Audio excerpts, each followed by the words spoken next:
Joining us now to look at this Super Vikings season, why not call on the superstar Mike Morris? I mean, let's just follow the theme. Right. The super season they had, the superstar, it'll just be a little theme of how we're going to do this today. I think so. So. And unfortunately, though, they were not superior against the Giants, and thus their season comes to a rapid conclusion. You look at that game, was there anything that surprised you as how it played out? Because you had not been confident in this group going into this game, so I'm assuming it played out the way you envisioned. Well, I thought it'd be really super close because the first matchup in regular season was, of course, very close and won on a 61-yard field goal. So after the two knew each other the way they did, it was only going to get tighter, I thought. So it finished up with a 7-point deficit at the end of this one, and it went the other way, though. Right. The other way. 11-0 in one-score games until now. Until now. Finish the year 11-1 in one-score games. I think that once you get a fix on someone, it's going to be a toss-up, and they were, I thought, very well matched in terms of personnel. So it's just a matter of X's and O's. All right, let's do some of the positive things here first before we dive into the problematic issues that this team has, basically defense. But Kirk Cousins, I think he silenced a few critics this year. No more fourth quarter failures for Kirk Cousins. This year, 8 times he led the Vikings to victory in the fourth quarter, tying the NFL record for most fourth quarter comebacks. Has he, in your eyes, changed your opinion of what he's capable of doing? I don't think he had to change much. I was already on board with him. I've always thought that Kirk was that kind of quarterback. I really did. But if there ever was a moment where he turned the corner and definitely put everything to rest, I think it was this season for sure, and especially the Buffalo game. That was the one that did it for me. Was if there was ever a doubt, this one is the one. Winning in this place on the road like this against the Bills, that is definitely a winning quarterback that wants to get it done, and he did. And then, of course, the 33-0 deficit that they overcame against Indianapolis. Yes. That was the next. If anyone had any doubts that this team couldn't come back, then that would definitely be the one. It's just an NFL record is all, no big deal. All right, so do you extend him? He is on the books for $35 million, and really, I need you to put on your Rob Brzezinski hat right now. Yeah. It's $35 million, but then it's gone off the books if they just pay this and play it out. Or do you decide, you know what, we have nothing behind him right now. Let's kick it down the road a little bit farther, lower his cap hit, and add another year? I think they've got a good quarterback. I would extend it probably a year. I would probably extend it, and we know what the going price is now for the upper echelon quarterbacks at $35 million. I mean, if we get him on board for another 1 or 2, they have a good quarterback here. He's an outstanding quarterback. He can make any play. He's a sharp guy. He makes a lot of plays now, and he's settled in, and he's finally got someone I think that he can relate to with Kevin O'Connell, and I think that it's a good setup. So I wouldn't want to make him start again with somebody else or something else new, and he would have a clean start again to the start of the next season, as long as they bring the right guys back, and that's another issue. Yes, it is. All right, Justin Jefferson, speaking of monster paydays, he's still under contract with the team for 2 more years, but everybody's saying that this offseason the Vikings should step up and pay him, and they're talking $35 million. And you know, he's the first Viking to lead the NFL in receptions and in receiving yards, and he did it as the youngest player in NFL history at just 23 years of age. So he's only going to get better, obviously. This guy is unbelievable. He's off the charts. Pay him whatever it takes to get him back. Probably sooner than later. It's only going to, the money is only going to go up. So I mean, he may as well do it now if his agent will agree to it. But you may as well do it now because he's not going to take a step backward. He's the kind of kid that's always going to be looking to get better, and he will. If that's hard to believe, but he will get better. I believe that. But what an incredible catch he made against the Bills to save that game all season long, really. For the most part, he's the real deal. I played with Randy Moss. He's not Randy Moss. They're totally 2 different types of guys, but they are equally as valuable in what they were able to do in terms of production. So get this guy back. And they both seem, that one likeness between the two is they both seem driven. right? Even though Moss, had his days where the perception was he wasn't working. Like you've said before, no, there was a reason he would quote unquote take plays off. It was part of the scheme to suck defenders in. But getting back to the main point here, they both seem super driven. They are, and you don't find that very often. The money's always so good that people really don't. I don't know if they come out to play the same as they used to when their job was on the line. They were trying to protect their career, trying to land the next big contract. But then there were some people that would have played for free and played the way these guys play right now, the way Jefferson plays right now. I'm not so sure the guy wouldn't just go out in a pickup game and try and take your head off. I mean, he would. He just would. That's the nature of who he is and how he's wired. And he'd want to beat you at a game of marbles. He wants to win. He wants to win, and he's driven. You're right. All right, let's get to the defense. That was the elephant in the room this year, and it was a huge elephant in this locker room this year because it cost the Vikings. I mean, they had potentially a team that could go very deep in the playoffs if they just had a mediocre defense, if they were just middle of the pack. Instead, they finished 31st.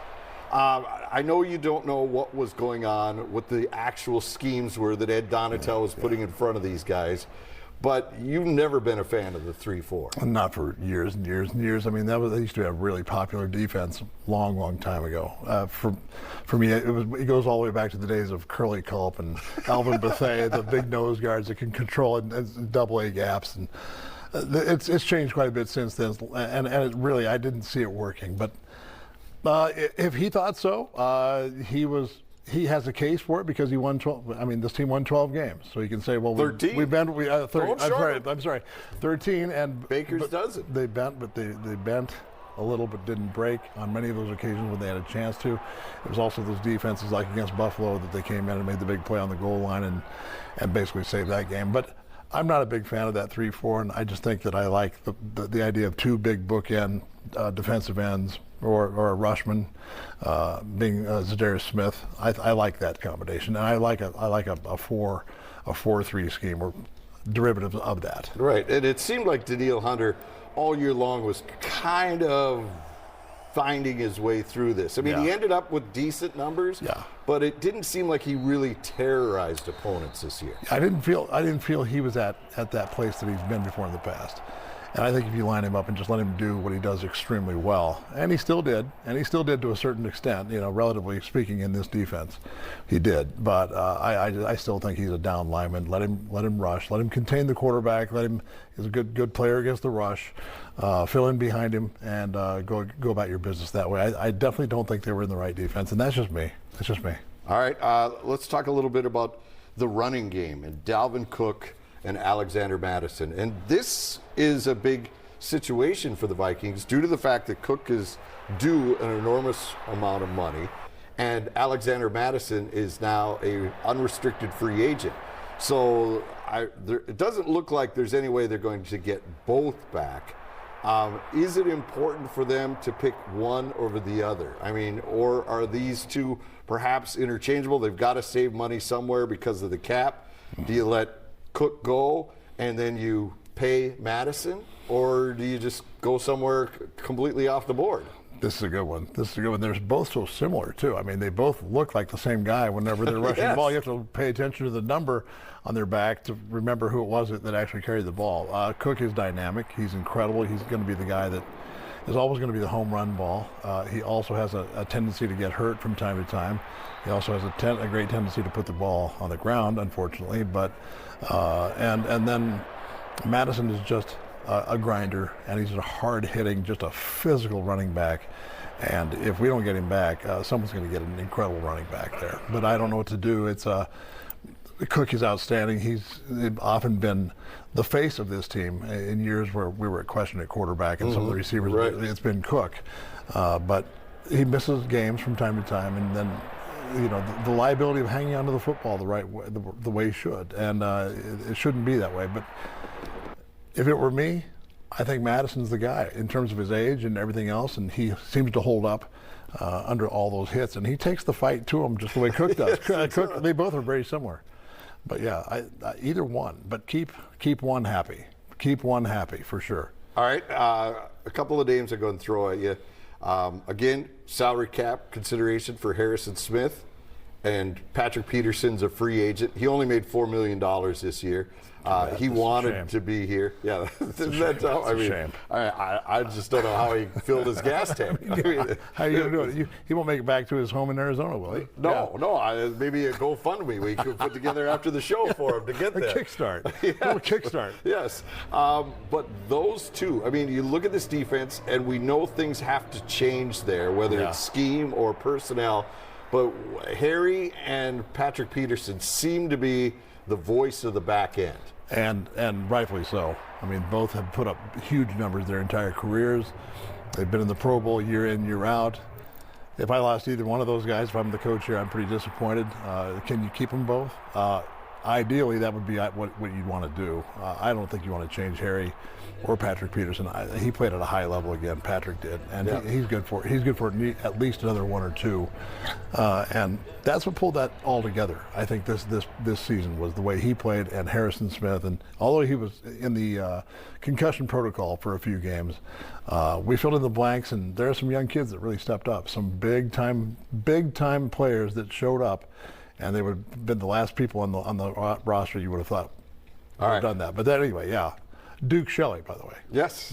Big time. He turned out to be he's another free agent, so they got to figure out how to get him to somebody to say. So that's someone you'd say, absolutely. We want that one there. That one is a rising star, I think. All right. True. Last thing before we let you go, because you're such a busy man. I'm so busy. You have so many things on your plate. It's astonishing we were able to get you here for this. Well, for you.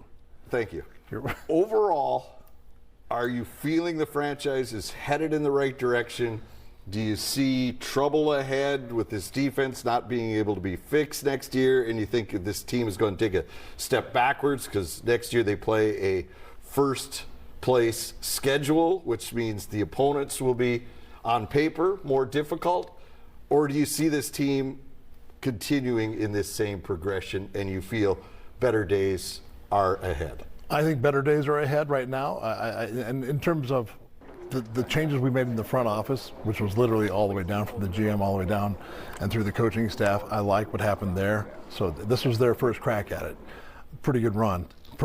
So I like that direction, and that's the direction we need to have in place first and foremost.